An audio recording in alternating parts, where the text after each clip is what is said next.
She stood alone on the weathered platform, and not a single hand lifted in the crowd. Not one. The silence didn't whisper, it cut like a blade, deeper than any cruel word, deeper than any shame she'd ever known.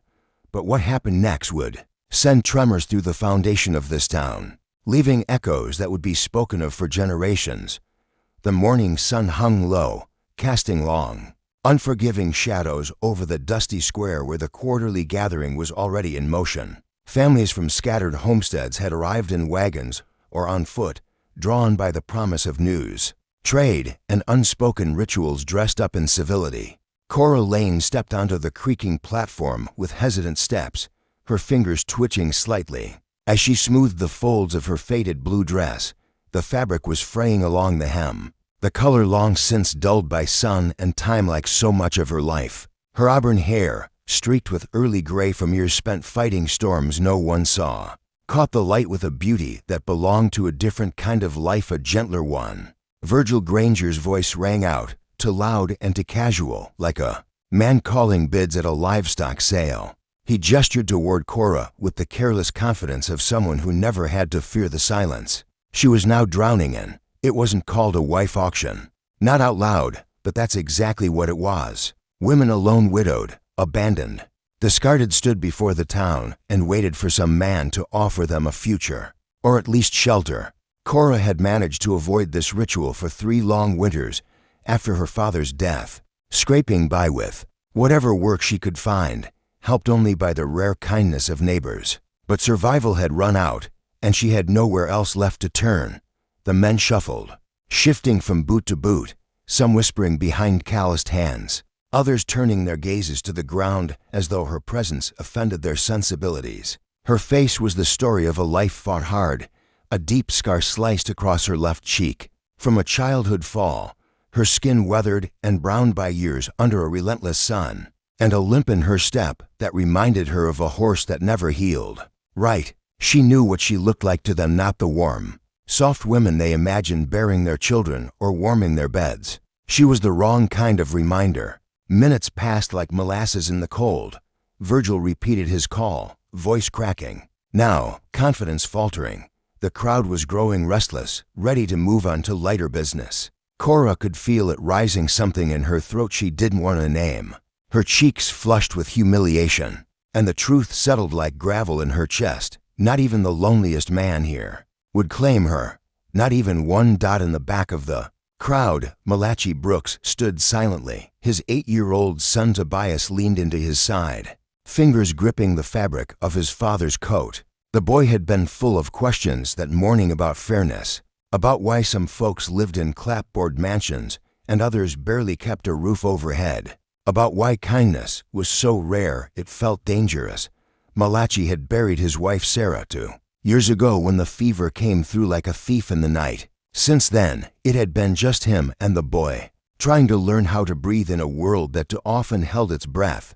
The silence stretched, painful and public, and then, just as Cora began to step back down from the platform, her head bowed low beneath the weight of unseen eyes, a whisper tugged at Malachi's coat.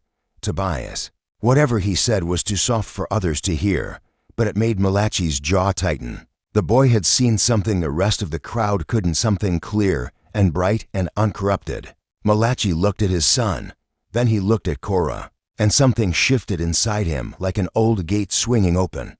He raised his hand into the air. "I'll take her," he said, voice carrying steady and loud across the murmuring square. "But not as my wife." Gasps rippled through the crowd.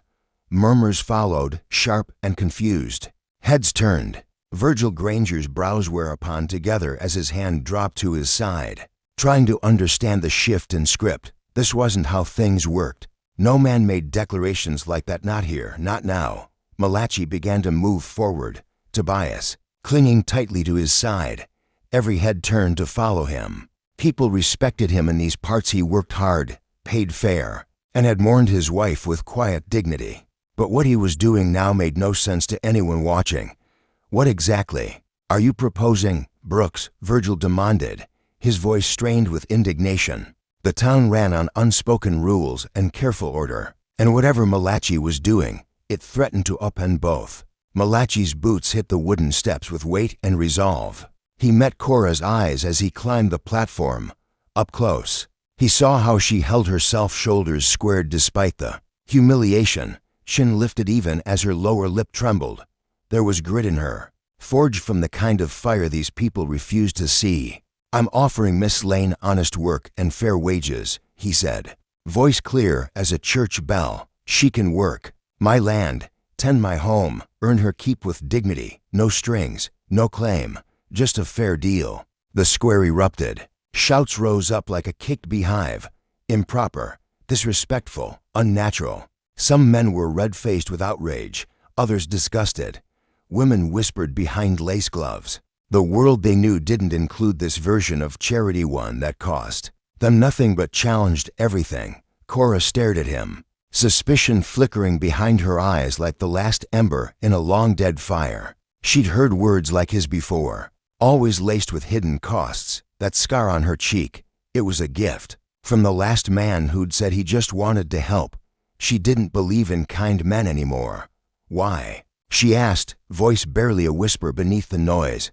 Malachi didn't answer right away. He looked down at Tobias, who was staring up at Cora with a solemn hope too big for a boy so small. Then he looked back at her.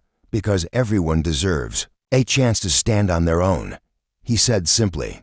"And because my boy reminded me this morning that doing the right thing ain't always easy, but it's still right." Virgil shoved forward, his face red with rising fury. "This is highly irregular, Brooks. This ain't how we do things here. You can't just throw away our customs because you feel sorry for someone." The tension twisted like wire in the square. Other men nodded. Their agreement, tradition, order, respectability, they clung to those words like lifeboats. If one man could make his own rules, where did that leave the rest of them? Cora felt it like a stone on her chest, the stares, the judgment, the weight of being seen and not wanted. Part of her wanted to retreat, to fade back into silence and shadow. But then she glanced down and caught Tobias watching her with something bright and fragile in his eyes, hope, and suddenly, she felt something shift inside her. The crowd surged louder, accusations flung like stones. "This is indecent," shrieked Mrs. Henrietta Wade, the banker's wife, her lips curled like spoiled milk. "An unmarried woman living with a man? What message does that send our children?" Others joined in, puffed. With outrage and righteousness, the blacksmith declared it against God's order. The store owner fretted about the town's reputation. Even younger men added their disapproval, wounded pride in their voices as if Malachi's mercy made them look smaller. Virgil seized the moment. "You see, Brooks, the town has spoken. We have standards, rules that keep us from becoming savages." Cora felt the sting of rejection burn hot in her chest, but this time it sparked something else.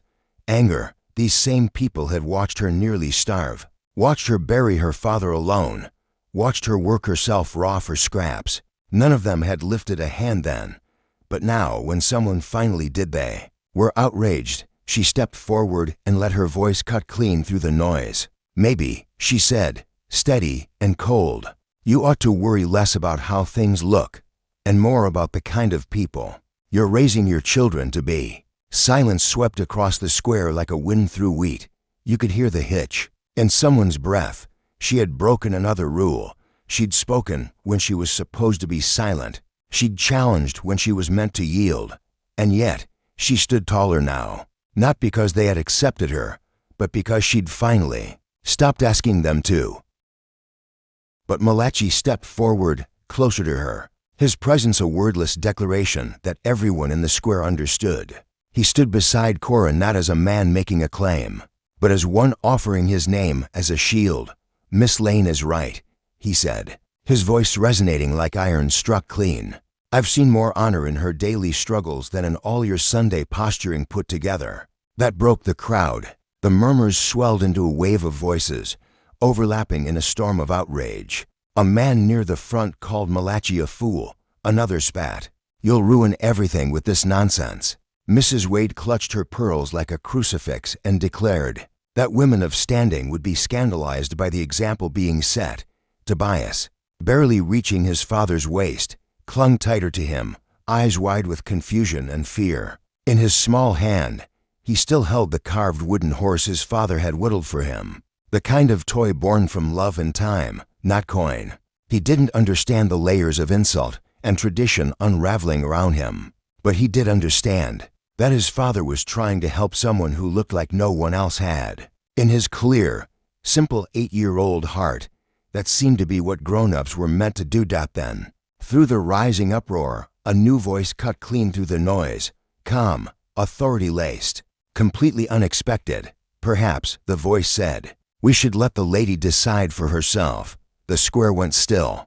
Heads turned as Judge Morrison approached the platform with slow, deliberate steps. Rarely did he attend such gatherings, preferring the quiet of his study to the foolish noise of rural spectacle. Yet here he was, his presence reshaping the moment entirely. Virgil Granger's face paled. He knew the judge's word outranked them all. If the judge approved, there would be no further debate. But no one could predict what Morrison would say. The man had a mind like a steel trap and a gaze that saw through to the rot of things. Step by step, the old judge climbed the platform, gripping the rail with fingers gnarled by age but steady in purpose. Behind his soft eyes lived a wisdom tempered by 30 years of frontier law justice shaped not by theory, but by survival, mercy, and the kind of pain that leaves people either cruel or kind. He ignored the crowd's still simmering objections and turned his full attention on Cora. "Miss Lane," he said with quiet gravity, "do you accept Mr. Brooks' offer of employment?" The square held its breath that no one had ever asked her a question like that in public. Not about her own fate. It wasn't about decorum anymore. It was about agency, about whether a woman had the right to choose her life, not just survive it. She met his eyes. For the first time in years, someone was looking at her not as a burden or a blemish, but as a person. His gaze held no pity, only respect. "I do," Cora said, the words ringing firmer than she expected. Her voice carried not just acceptance, but defiance. Virgil Granger surged forward, not ready to be undone. "Judge Morrison, surely you can't condone this. Think of the implications, the precedent it sets. There are young ladies in this community looking up to proper examples." The judge turned to him with a gaze that could melt steel. Virgil stepped back. "Are you suggesting," Morrison asked, voice low and dangerous, "that honest labor is less proper than parading desperate women for public appraisal? Are we really to believe a woman's morality depends on who claims her, rather than how she chooses to stand?" Unease rippled through the crowd. Judge Morrison had called it when it was a spectacle, a humiliation masked as tradition. Several people shifted uncomfortably, murmuring under their breath, their certainty beginning to fracture. Tobias pulled at Malachi's sleeve and whispered something up to him. Malachi's face softened, his jaw easing as he turned back to the crowd. "My boy reminded me," he said, "that his mama used to say, 'Kindness is never wrong, even when it's inconvenient.'" The words struck hard. Sarah Brooks had been loved by this community. Her memory was one of comfort and service. She had delivered babies, mended wounds, cooked for the hungry. To use her name now, especially in defense of such a gesture, left many stunned and silent. But Mrs. Wade was not ready to retreat. Sarah Brooks was a married woman with a proper place. "This is different. This is chaos.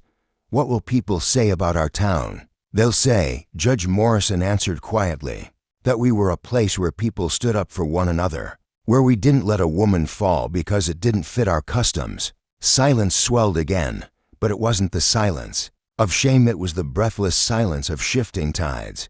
The crowd had watched Cora fall before, watched her grow thinner with each passing winter, her boots patched too many times, her father buried without ceremony.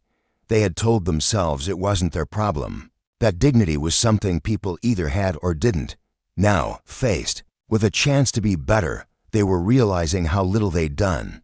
Cora felt tears burn the corners of her eyes, but this time they weren't from humiliation. They came from something so unfamiliar it almost hurt. Relief. But before the dust could settle, a new threat stepped forward. 3 men emerged from the crowd, rough and unfamiliar, their faces sharp with hunger and calculation. They hadn't been there at first. They had been watching, waiting. Their clothes were too fine for cowhands, their boots too polished for homesteaders. and their eyes to cold. The tallest of the three moved like a man accustomed to being obeyed. His voice rolled out slow and slick. "Interesting discussion you folks are having," he said, tipping his hat with mock civility. "Mind if we add something to it?" Judge Morrison's expression changed immediately. He recognized the type. Men who traveled town to town looking for broken things to buy and use up. They saw gatherings like these not as community, but opportunity. "This is a private matter," the judge said, steel in his voice. "You'd best be on your way." But the stranger smiled wider. "Now, Judge, no need to get territorial. Business is business. And from where I'm standing, this here's a market." He pulled a leather pouch from his coat. The clink of gold coins echoed like gunshots in the quiet. "For the lady," he said, nodding toward Cora. "I'll offer $50, cash right here, right now." Gasps scattered like dry leaves. $50 was half a year's income for most families. Enough to start fresh, enough to forget a lot of principles. Some in the crowd began to murmur. Maybe he wasn't wrong. Maybe the girl should think practically. Malachi stepped forward, every line of his body coiled and fierce. "She's not for sale," he said, voice like thunder. Fletcher Knox, he had given his name so smugly, didn't flinch. "Everything's for sale, friend. Just a matter of numbers. How about 75? The whispers grew louder. Mrs. Wade nodded, lips pursed like she was doing the girl a favor. "It's more than she'd earn in a lifetime of scrubbing floors." Cora felt her stomach turn. The looks on their faces, they were the same as the ones from 3 years ago, when her father lay dying and no one came. Now they looked at her. Again, not with compassion, but calculation.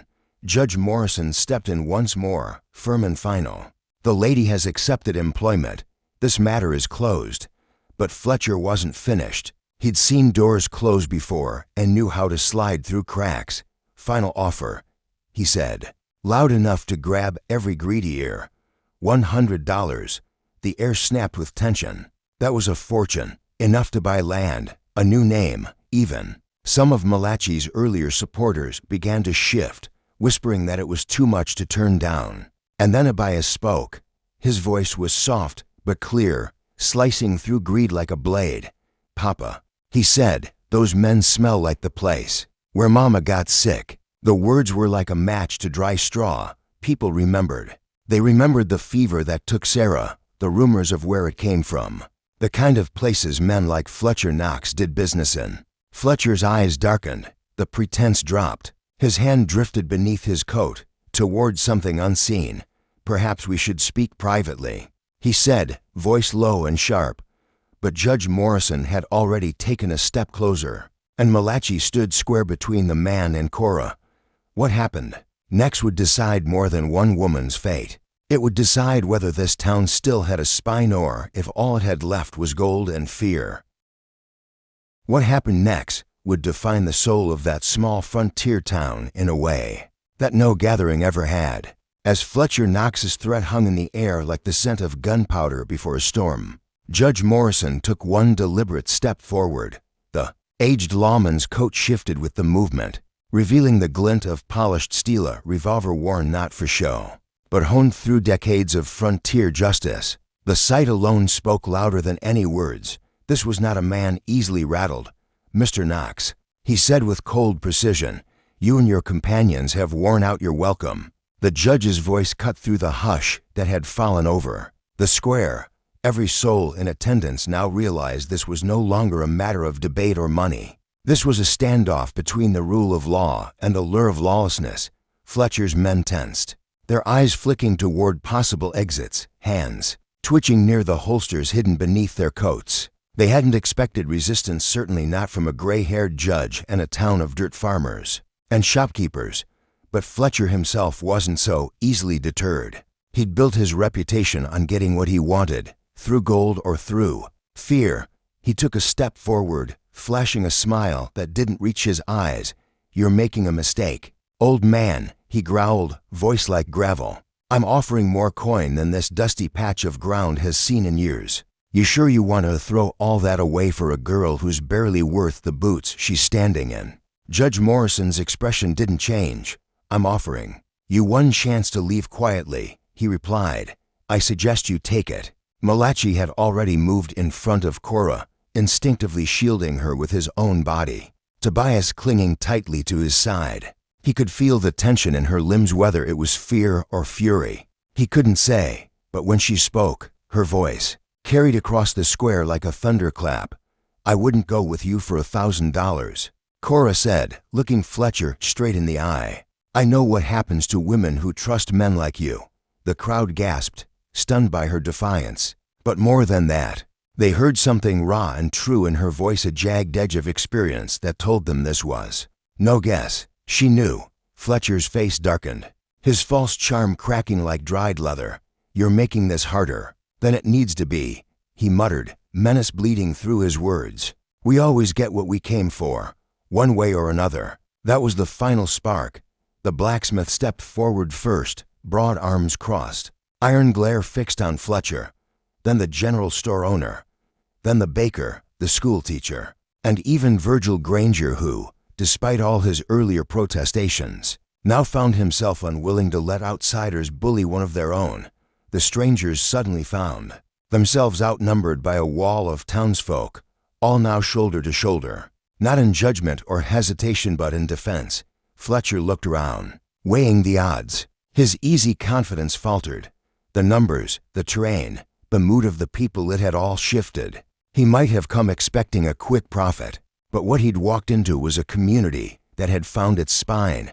"This isn't over," he hissed, stepping backward, retreating toward his men. "We know where to find you, and we've got long memories." The judge met his gaze without flinching. "So do we," he said softly, "and we protect what's ours." Without another word, the outsiders turned and disappeared into the thinning crowd, but their departure left an uneasy silence in their wake, like the stillness after a storm that you know isn't finished. Cora stood rooted to the spot, her breath coming in shallow bursts, gratitude warred with the deep, pulsing dread in her chest. People had stood up for her. For the first time in years, she hadn't had to face the world alone, and yet she knew men like Fletcher Knox didn't give up so easily. Malachi rested a gentle hand on her shoulder. "Come on," he said, his voice low. "Let's get you home before the vultures circle back." As they turned to leave, Virgil Granger, the last man she expected, approached them. His face held none of its usual condescension. Instead, there was a flicker of something close to respect. "Brooks," he said, his voice low enough that only they could hear. "Maybe I was wrong about your arrangement. Maybe we all were." The admission landed like a stone dropped into a still pond, rippling through what remained of the crowd. If Virgil Granger, the town's loudest traditionalist, could reconsider, perhaps others would too. But Cora knew better than to trust the comfort of a single moment.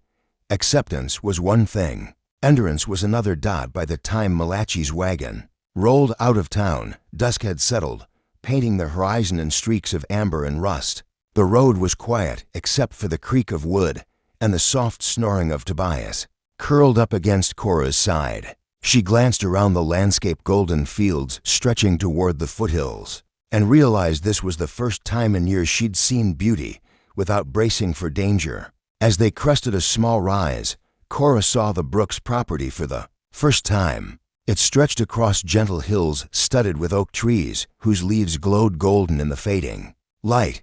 There were sturdy fences, livestock grazing peacefully, and a well-kept house that looked not just lived in but loved. What truly struck her, though, were the details. A vegetable garden tucked beside the porch, still green despite the creeping cold. Children's toys left half buried in the dirt. A swing swaying gently from an old oak tree. "Sarah built that garden," Malachi said quietly, noticing where her gaze had fallen. Said no home was complete without something that needed care to grow. Tobias stirred, still clutching the carved wooden horse in his sleep. Cora absently brushed a curl of hair from his brow. The gesture was natural in thinking, and it startled her how right it felt. As they neared the porch, a warm light glowed from the front window. Cora tensed instinctively, unsure what awaited. "I should have mentioned," Malachi said, his voice tinged with nervousness. "We're not alone here. My sister-in-law Ruth's been helping with Tobias since Sarah passed. I hope that's all right." Before they reached the door, it opened, A woman stepped onto the porch, her features bearing the same bone structure as the portraits Cora had glimpsed in town. Ruth was older than Sarah must have been, with streaks of gray in her hair and eyes that seemed to carry both kindness and a heavy, recent sorrow. "So you're the young lady who stirred up all the dust today," Ruth said. Not with suspicion, but a smile that felt like open arms. "Good. Malachi's been too cautious for too long. Maybe a little change will do us all good." Inside, the house breathed with life. Books lined the walls, quilts lay folded over chairs, a pot of stew simmered on the stove, and the scent of fresh bread warmed the air. Cora paused just inside. The door, the familiarity of the space bringing an unexpected ache to her chest. This wasn't just shelter. This was a home. "I fixed up the small room upstairs," Ruth said. "Gets beautiful morning light. There's a desk, too, if you're the sort who likes to write or read." The casual generosity undid something deep in Cora's chest. For so long, she'd lived hour to hour, scrap to scrap, that someone would assume she might enjoy such luxuries as a sunrise. And a desk brought tears to her eyes. That evening, over dinner, Tobias talked endlessly about the day's excitement, while Ruth shared warm stories of Sarah's stubborn gardening habits and kindness to animals. And slowly, like the healing of an old wound, Cora began to understand what Malachi had really offered. Her not just a job, not just safety. He had offered her belonging. Later, standing at the window of her room, looking out at the starlit valley, she felt something she hadn't known in years. Hope. Real, quiet, living hope. She touched the faint scar along her cheek, once a mark of shame. Now a reminder. She had survived. She was still standing. In the distance, the lights of town shimmered like scattered stars. Tomorrow would bring new dangers. Fletcher Knox was still out there, and the fight wasn't over. But tonight, she was home.